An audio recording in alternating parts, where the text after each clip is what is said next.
he is.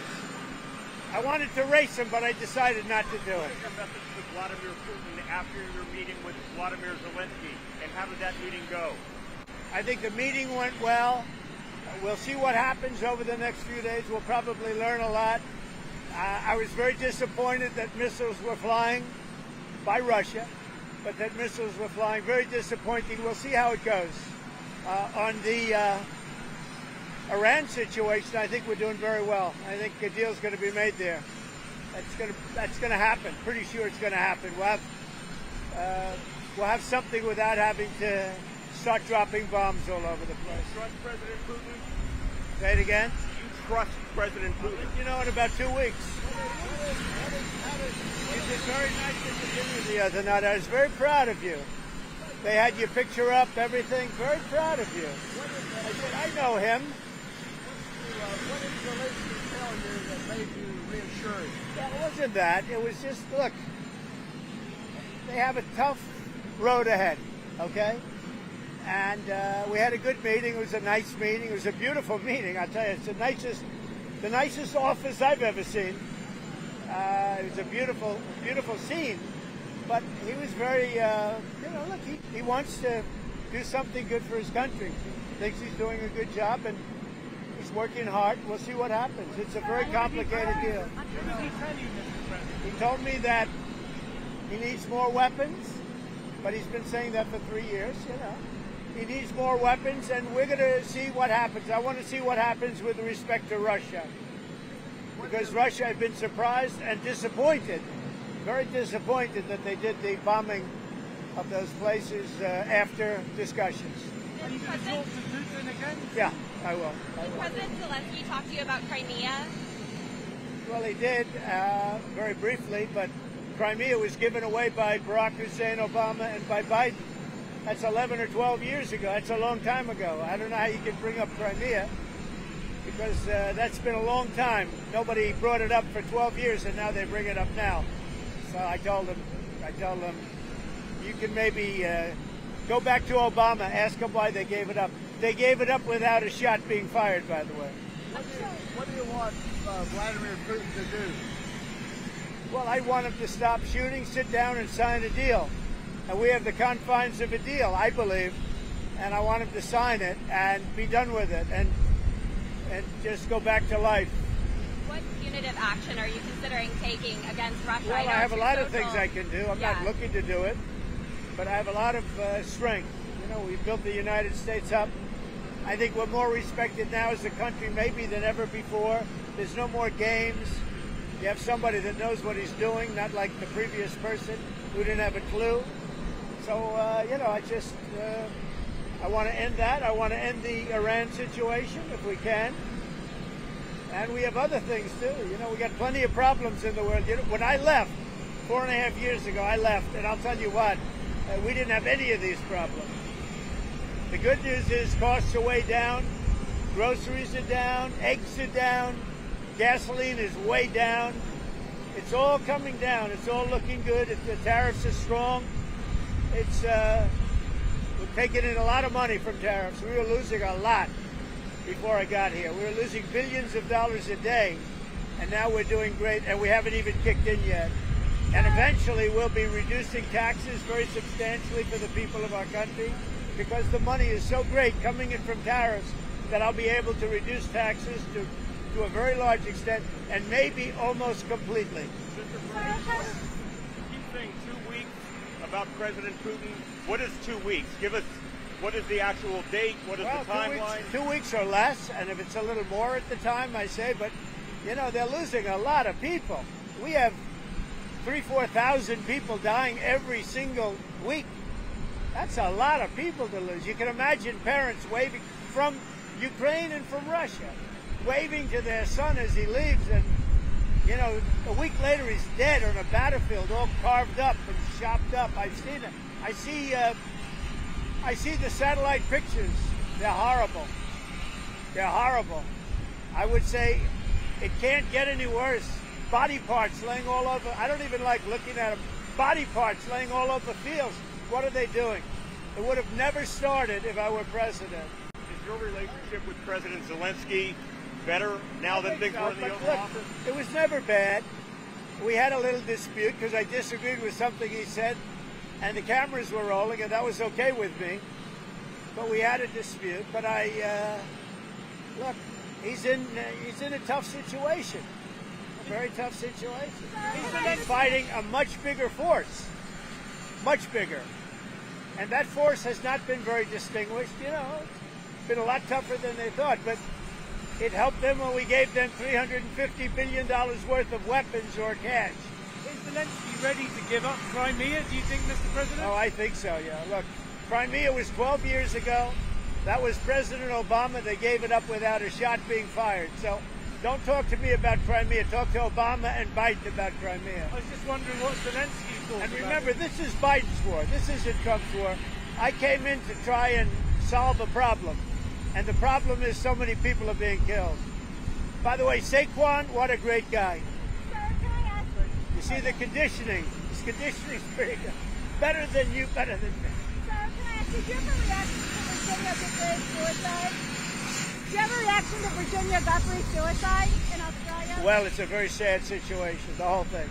That whole situation is very sad, her and others. And so certainly that's a horrible thing. Horrible. Mr. President, one more on Zelensky. You know, the last meeting you had was pretty rough. Did you sense a different attitude now? And if so, I why? do. I see it. I see him as calmer. I think he understands the picture. And I think he wants to make a deal. I don't know if he wanted to make a deal. I think he wants to make a deal. Thank you, sir. Thank you. Good job. Did you talk to him about tariffs yesterday? Did any foreign leaders approach you and ask for... I did, and you probably saw. I think every foreign leader approached me and said hello, and a lot of good relationships. And we're going to be taking in a tremendous amount of money. We're going to be taking in a lot of jobs, a lot of plants and factories. They're already coming. I mean, you see it. And we're going to make a lot of money, and we're going to cut taxes for the people of this country. It'll take a little while before we do that, but we're going to be cutting taxes, and it's possible we'll do a complete tax cut because I think the tariffs will be enough to cut all of the income tax. Now, we have a lot of debt that's been left to us, you know, unfortunately over many years. We'll take care of that, but the tariffs, if people only understood the tariffs, we're going to be giving people of this country a tremendous tax cut. And we're going to start with people making less than $200,000 a year. Is there any movement on China, Mr. President? China said you A have little bit. Look, a little bit. They want to make a deal, obviously. Right now, they're not doing business with us. You know, people talk about going cold turkey with China, meaning just forget about it. We were losing hundreds of billions of dollars a year with China, and now they're not doing any business with us, you know, not because of them, because of me. Because at 145%, you can't do business. But something's going to happen that's going to be positive. Did you and the First Lady have a nice birthday dinner on the We had a great dinner. She's a great First Lady. People loved her. And the funeral was beautiful. It was a beautiful funeral. As funerals go, it was a beautiful funeral. The Wisconsin judge is being prosecuted by the FBI for sheltering someone that ICE was trying to detain. Do you have any thoughts about that Wisconsin judge? Well, I think it's horrible. I think the whole thing is horrible with judges, with what's going on, and they shouldn't be doing that. That's very dangerous territory. And we have to be able to do what I ran on. I ran on a campaign of taking criminals out of our country, murderers, drug dealers, people that are insane, moved out of insane asylums and mental institutions. These are insane people. And I won on the fact that we're going to be doing this. We have to be allowed to do it. Otherwise, we're not going to have a country any longer. Thank you very much. Thank you.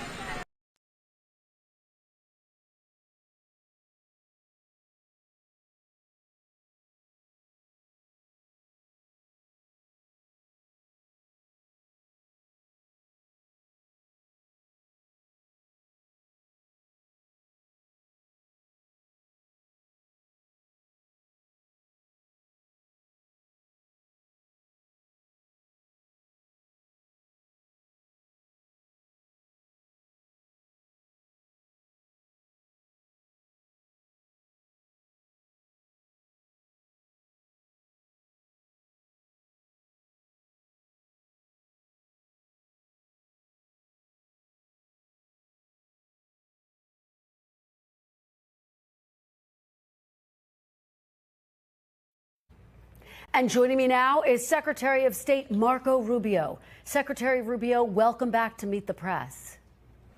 Good morning. Thanks.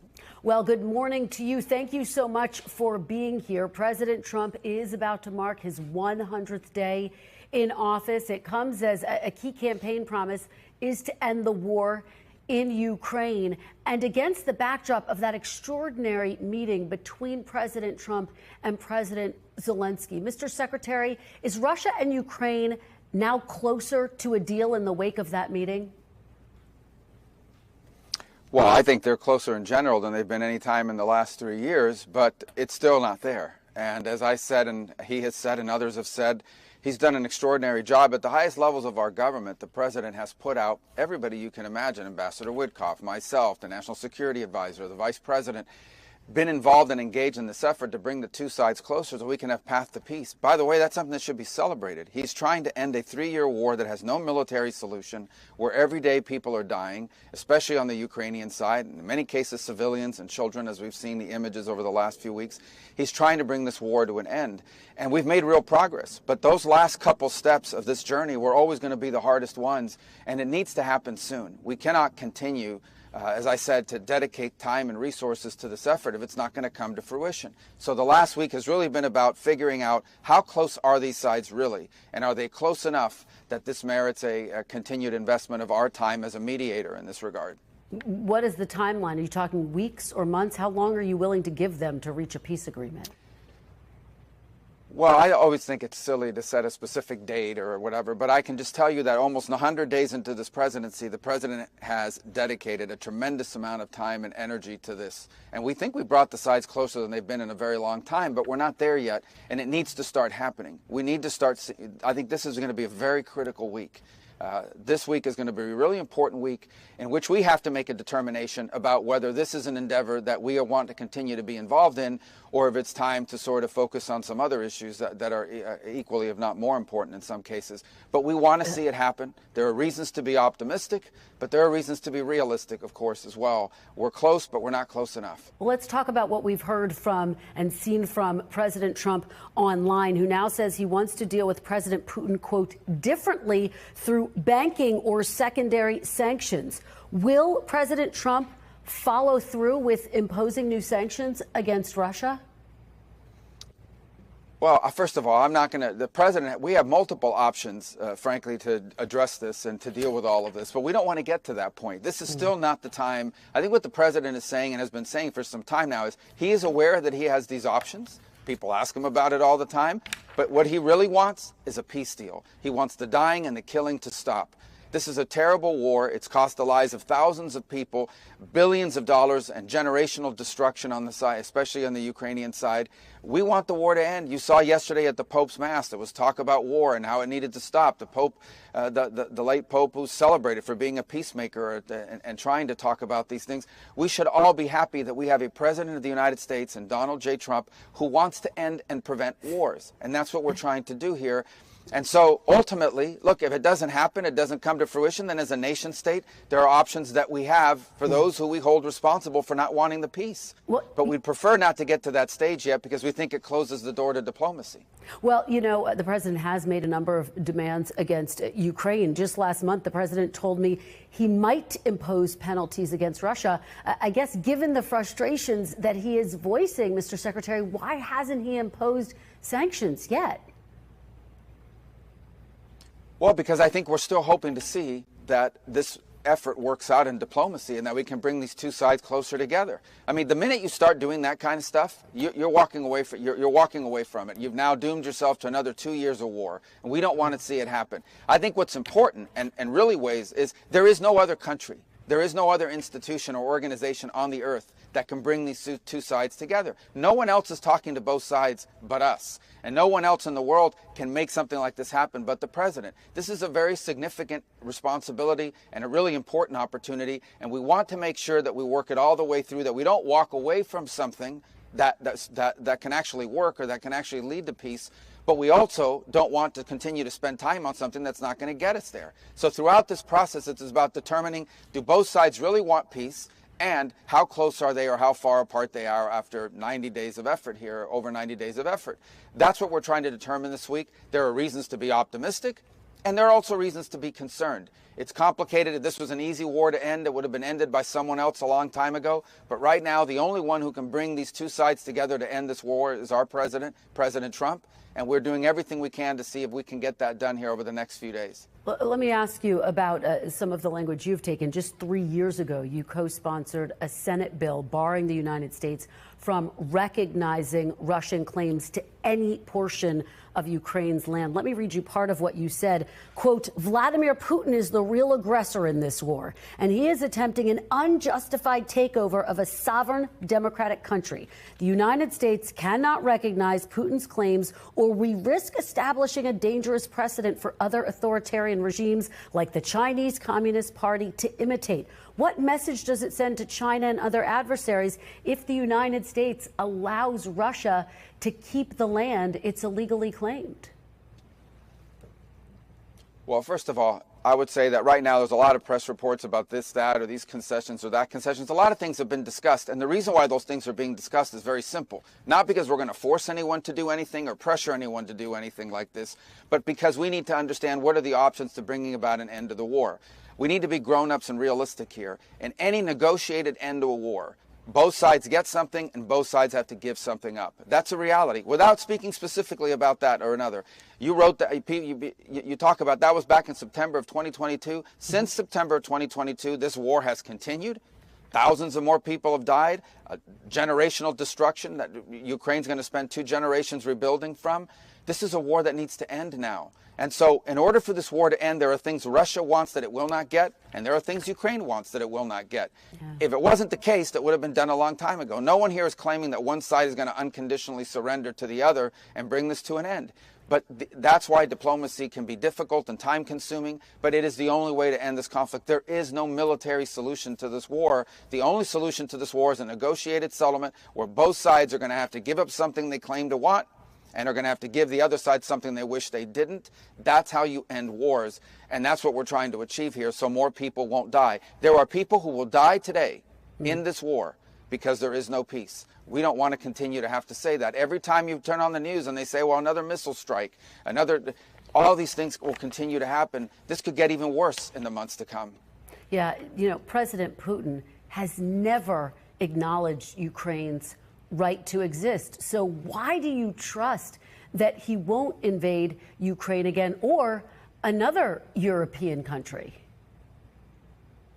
Well, I don't think peace deals are built on trust. I think peace deals have to be built on verification, have to be built on facts, have to be built on action, have to be built on realities. So this is not an issue of, of trust. It's an issue of building in these sorts of things, verification, security guarantees, things that have been discussed in the past. All these things are being talked about here.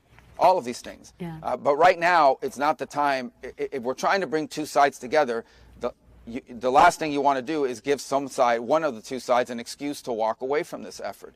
We're just trying to achieve peace. At the end of the day, let me remind everybody, what we are trying to do is end a war that has cost a lot of money to us, to our allies, cost a lot of lives, destroyed a lot of lives, forced people by the millions to leave their country, millions of Ukrainians that no longer live in the country and have not been able to come back. We just want all this to stop. And we're trying to find whether we can play a role to make that happen. I hope, everyone should hope that we're successful. Instead of rooting against President Trump, everyone should be hopeful that President Trump can bring this war to an end, because it truly, at this point, is not good for anybody. It may not work out. Peace deals are hard. But we are trying, and I think the president deserves credit for spending this much time and this much energy and these many resources to try to bring about this outcome of peace. All right, Mr. Secretary, let's turn to China and the president's trade war. President Trump said he has spoken directly with President Xi Jinping. Chinese officials, though, say that no talks have taken place about a trade war. Can you help us to understand where this stands? Has President Trump spoken to President Xi after imposing those 145% tariffs? Well, I mean, just like the previous answer, I think I'm not going to be commenting on who talked to who and what they talked about, because obviously this is also a high-stakes negotiation. The fundamental fact is this. for 30-something years, the Chinese have gotten away with unfair trade practices. Not just unfair, outrageously unfair trade practices. Yeah. Just very simple. Chinese companies can do whatever they want in America. American companies can only do what the Chinese allow them to do in China, and it's very limited, and every year it gets more and more limited. They flood, not just us, but they flood the world with exports, but they push back against any imports. They are 100% favorable to their, unfairly favorable to their companies and unfair to ours. They steal our intellectual property. They reverse engineer things they get a hold of. I mean, it's on and on and on, unfair, and they've been allowed to get away with it. And finally, almost too late really, but finally we have a president that stood up to it. And it's not just us that needs to be standing up to it, by the way. Europe is concerned about the number of electric cars that China tried to dump on them. China's had trade problems with Canada and with others. This needs to stop. And so the bottom line is that the president is dealing with something that should have been dealt with a very long time ago, and it was almost too late. So, Mr. Secretary, just to be clear, you can't confirm that a phone call has taken place between President Trump and President Xi of China post? Well, I don't comment on the phone calls the president makes with foreign leaders. Right. Yeah, I think I've directed you to the White House. It's for the president to tell you who he's talked to. I'm not going to get in the way of those negotiations. Okay, let's talk now about some new reporting that came in overnight. I want to just go through it for you and for our audience. 3 U.S. citizen children have been deported with their mothers. Now, this is according to the Washington Post. The family's lawyer says one of them is a 4-year-old with stage 4 cancer, deported without medication or ability to contact doctors. The family's lawyers are also saying their clients were denied communication with family and legal representatives before being deported. And it's raising concerns about the issue of due process, that it's being violated. So let me ask you, is everyone on U.S. soil, citizens and non-citizens, entitled to due process? Yes, of course. But let me tell you, it looks in immigration standing, the laws are very specific. If you're in this country unlawfully, you have no right to be here and you must be removed. That's what the law says. Somehow over the last 20 years, we've completely lost this notion that somehow or completely adopted this idea that, yes, we have immigration laws, but once you come into our country illegally, it triggers all kinds of rights that can keep you here indefinitely. That's why we were being flooded at the border. And we've ended that, and that's why you see a historically low number of people not just trying to cross our border, trying to cross the border into Panama, all the way down in the Darien Gap. I mean, it's been a huge help for those countries as well. On the headline, that's a misleading headline. Okay, 3 U.S. citizens, ages 4, 7, and 2, were not deported. Their mothers, who are legally in this country, were deported. The children went with their mothers. If those children are U.S. citizens, they can come back into the United States if there's their father or someone here who wants to assume them. But ultimately, who was deported was their mothers who were here illegally. The children just went with their mothers. But it wasn't like, you guys make it sound like ICE agents kicked down the door and grabbed the 2-year-old and threw him on an airplane. That's misleading. That's just not true. Just to be clear, because I do want to get to the overhaul at the State Department, is it the U.S. policy to deport children, even U.S. citizens, with their families, and I hear what you're saying, without due process, just to be very clear there? Well, no. Again, if someone's in this country unlawfully, illegally, that person gets deported. If that person is with a 2-year-old child or has a 2-year-old child and says, I want to take my child with me, well, then you have 2 choices. You can say, yes, of course you can take your child, whether they're a citizen or not, because it's your child. Or you can say, yes, you can go, but your child must stay behind. And then your headlines would read, U.S. holding hostage 2-year-old, 4-year-old, 7-year-old while mother deported. So the parents make that choice. I imagine those 3 U.S. citizen children have fathers here in the United States. They can stay with their father. That's up to their family to decide where the children go. Children go with their parents. Parents decide where their children go. Right. The U.S. deported their mothers who were illegally in America. Mr. Secretary, I want to talk to you about this overhaul of the State Department. You slashed U.S.-based employees by 15%, actually less than what the White House was recommending, which was about 50%. It's my understanding. Are you finished with the cuts, or are more coming? We haven't slashed anything yet. What we did is reorganize the agencies, because we have the world, the globe, the planet is the exact same size that it was 20 years ago. But the State Department is somehow almost, double the size. So the world hasn't gotten any bigger, but somehow the State Department continues to grow. But this is not just about saving money. This is it's primarily about making sure that every bureau and every office in the State Department is a purpose and it's fulfilling them and they work together. What this really is about is empowering what's called the regional bureaus bureaus and our embassies. We want to return more power and more influence and more responsibility to our embassies and to the regional bureaus that oversee those embassies. That's what this reorganization is about. The 15% you're referring to is, after we've reorganized, we're going to ask the bureau heads and the assistant secretaries, many of whom are career Foreign Service officers, to look at their bureaus and their operations and suggest to us 15% reductions. Suggest to us 15% reductions. Then we'll look at that. That's not an unreasonable number. But this is a reorganization that should have been done 10, 15 years ago. Multiple secretaries of state from both appointed by presidents, both Democrat and Republican, would have loved to have done it. I just happen to be fortunate to work for a president that allowed us to do it, that actually asked us to do it. And I'm excited about it. I think it's going to make the State Department more nimble, more effective, and it's going to empower our very talented diplomats to finally be able to do their jobs in ways they've been held back from doing in the past because of bureaucracy and redundancy within the State Department. Mr. Secretary, very quickly, because we're out of time already, but Canadians, as you know, head to the polls tomorrow for their parliamentary elections. Have you taken any steps to carry out President Trump's plans? He says he wants to annex Canada. Any what, I'm sorry? Any plans to carry out I missed the last part of your question. Absolutely, I'll repeat it. Have you taken any steps to carry out President Trump's plans, as he has said he would like to annex Canada? Have you taken any steps in that direction? No, I think what the president has said, and he has said this repeatedly, is he was told by the previous prime minister that Canada could not survive without unfair trade with the United States. At which point he asked, well, if you can't survive as a nation without treating us unfairly in trade, then you should become a state. That's what he said. They'll have their elections this week. They're going to have a new leader, and we'll deal with a new leadership of Canada. There are many things we work with cooperatively on Canada on, but we actually don't like the way they've treated us when it comes to trade. And the president has made that point when he responded to the previous prime minister in regards to this. So does the U.S. still want to make Canada the 51st state? I think the president has stated repeatedly he thinks Canada would be better off as a state. And he has said that based on what he was told by the previous prime minister, who said Canada can't survive unless it treats the U.S. unfairly in trade. All right. Okay.